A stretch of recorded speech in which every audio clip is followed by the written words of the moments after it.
The White House has scrambled to elaborate on President Donald Trump's response to deadly, race-fueled clashes in Charlottesville as he came under bipartisan scolding for not clearly condemning white supremacists and other hate groups immediately after the altercations.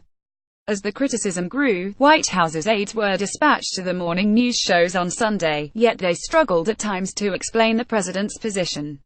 A new White House statement explicitly denounced the Ku Klux Klan and neo-Nazi groups, but it was attributed to a spokesperson, not the president. After a car plowed into anti-racist counter-protesters in the Virginia town on Saturday, Trump addressed the violence in broad strokes, condemning in the strongest possible terms this egregious display of hatred, bigotry and violence on many sides. The White House statement on Sunday went further. The president said very strongly in his statement yesterday that he condemns all forms of violent bigotry and hatred, and of course that includes white supremacists, KKK, neo-Nazi and all extremist groups. Trump's national security advisor, H.R. McMaster, told ABC on Sunday he considered the attack to be terrorism. The president's Homeland Security advisor, Tom Bossert, defended the president's initial statement by suggesting some of the counter-protesters were violent, too.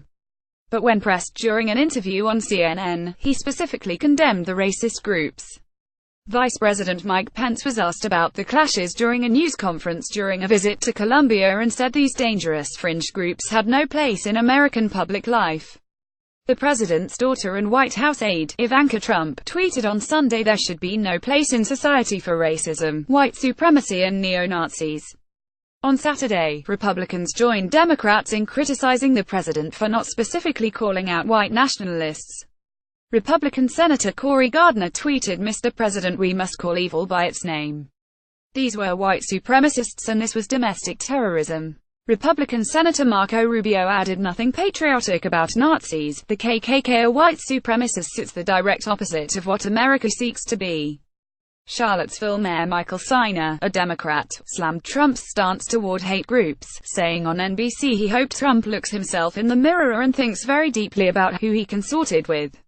"Old saying, when you dance with the devil doesn't change, the devil changes you," Steiner said, copyright at 2017.